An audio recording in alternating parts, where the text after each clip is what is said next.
Okay, so I'm sitting here with my son, B. Scott. What up? He's the mastermind behind the video editing. So all the cool stuff and things that I couldn't even start to do. This guy right here is like a magician. So we're putting this video together about my kill on old paddles. First deer of the season, opening day kill. So I just want to explain a little bit. Couple things happened. So this is my make excuses whiny moment.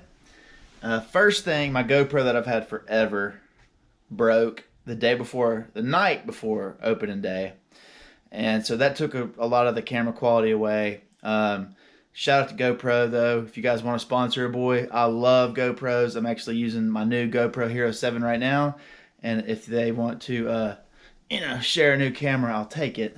And anyway, long story short, I had to do a lot of the recording on my phone, so that takes a lot of quality down. And then also my video camera, which isn't the best camcorder in the world, got it on Facebook Marketplace for like $200, which was like top of the line camera in 2011. But obviously they've made some advancements since then. So my light, the amount of light the camera gathers is really frustrating. And on this hunt, you'll see I lost a good 15 minutes of daylight. But we're going to tell the story. So, I mean, either way, we're going to put something out there. I hope you guys enjoy it. It was a really cool story. On the intro video that some of you guys have watched and made comments in, I talk about a deer named Vader. And Vader, I named him that because he's been an evader. He's evaded me on the cameras and on the place. He's been really, really hard to pinpoint. He's actually completely vanished over the last 30 days. We had a really bad drought here in Alabama, and I think that had a lot to do with his moving around patterns. Haven't seen him on camera in forever. But I did get a new piece of property a few weeks before the season opened, threw a game camera up, and I'll throw some pictures in right now. You'll see the camera was up for 72 hours and got several fully racked bucks. I was shocked and excited. And there was one deer that came out with just really great mass, nice, tall rack. And I started to call him old boat paddles because his rack kind of reminded me of old boat paddles. I know some of you guys out there, which is funny, everybody's got their own thing, but some of you guys made some comments about how, I probably shouldn't have shot the deer. He might have been too young or whatever. Well, I know everybody's got their opinion on things, but to me, he's a trophy, and he's a beautiful deer. He's an older deer. He was clearly the king of this particular bachelor group, and I was really excited to have an opportunity to harvest him. But so it was a kind of a rainy, drizzly day, and cleared up, started a little bit around the afternoon, and didn't really get a whole lot of deer action. A couple does came by early, and right before the sun started to go down, I had about 30 minutes of shooting light, and I could see movement about 100 yards through the woods.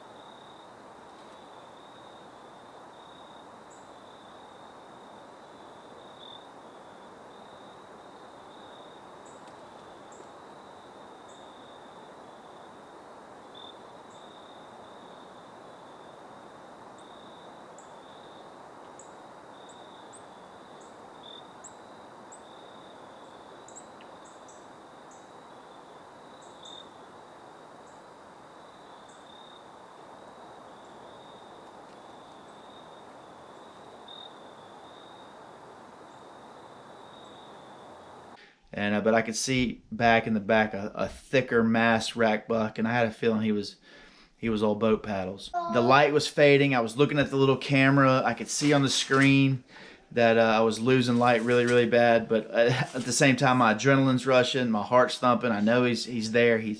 The shot was a little further than I'd like it to be, for an archery shot. But he came out broadside, quartering to me just a little bit.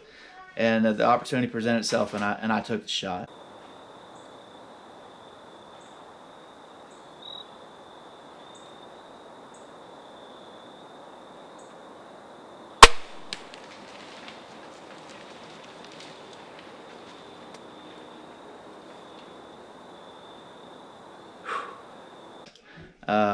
Great. Felt really great about the shot. The shot sounded good. I sat for a little while, went and checked my arrow. Couldn't find the arrow, but I did find immediately good blood and a lot of good blood. So I went back to my blind and I waited for about another 30 minutes and I just started looking, started walking down that blood, which in hindsight is 2020. 30 minutes in an archery hunt is not smart. You get excited, you get impatient. If you hit a deer and you know he's hit, try to find your arrow, try to get an idea on the blood, and then back out. At least an hour. At least an hour. Which if I would have done that, it would have been, I think, a lot easier situation to find this deer. Because that was my next obstacle, is I followed a solid, good blood trail for about 150 yards, and I knew at any minute I was going to crest over a hill and I was going to see all boat paddles laying on the ground, but it just didn't happen. And then I came across a bed where he clearly laid down and bled for a little while and sat for a minute, and then out of that bed there was no more blood trail. Tiny little pin drops, and that was it. He just vanished. Had one guy that he was real close to me, and he said he just was trying to work a young dog, a new dog, and kind of told me, hey, we got a lot to learn with the dog, but he was real nice, and we got on the blood trail pretty quick, but after an hour or so, the dog lost the trail, and it got really late, and we decided to call it a night, and I would come back the next day and do a search in the daytime. And got out there the next day, and I did a grid search and just searched the whole area, and didn't find any more blood, couldn't find anything.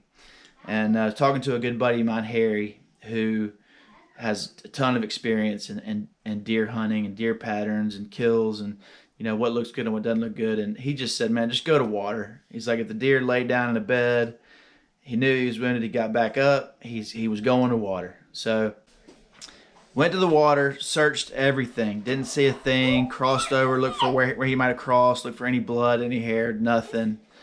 Now the deer's been dead for been shot for about 30 hours, and I was calling it a quits. I didn't really know what to do. I was gonna get back to the car, get on the phone, and try to find another more experienced dog, a hoof dog. Which, by the way, if you don't know, there's two different kind of blood trailing dogs. There's the dogs that look for blood, and there's the dogs that smell the hoof. So when a deer is injured or distressed, their hoof lets out a pheromone that the dogs, if they're trained in it, can smell it, and they don't need blood. They can find the deer just on the hoof.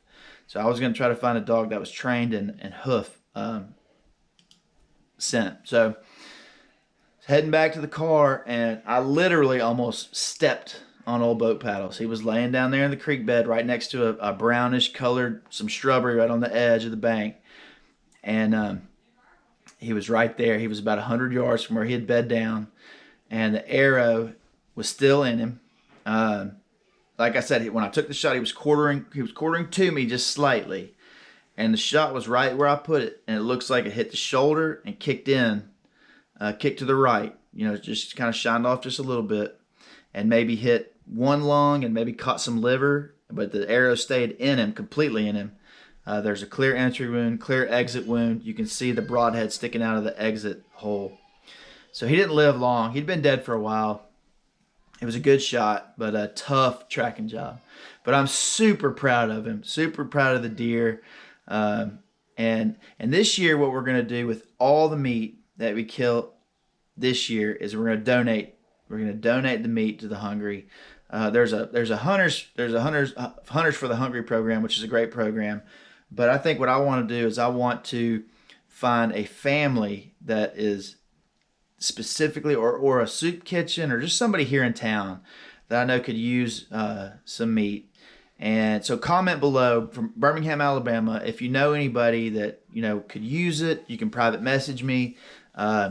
We'll pay the processing fee, take care of all the stuff for it, have it packaged, hamburger meats and sausage sticks, and do some cube steaks and all that good stuff, and hopefully provide it to a family that's in need. But that being said, we recovered the deer, got some beautiful pictures of him. I'm going to do a really awesome skull mount with this deer. And first tag is filled, tag number 1. And so I got 2 more to go. for this season. I'm gonna film some of the kids hunting. Gonna have a lot of fun, a lot going on this season. So guys, stay tuned. Thank you so much. I just hit 200 subscribers, which was like my goal before the season started was 100, and doubled that. So praise Jesus, God is good. So check me out on Instagram too. Trying to keep a lot of content and stuff on Instagram. It's at Suburban Outfitters Beham. So check that out and follow and share and comment and love communicating with other hunters and swapping stories and seeing other people's deer. So I hope you guys enjoy and let me know what you think.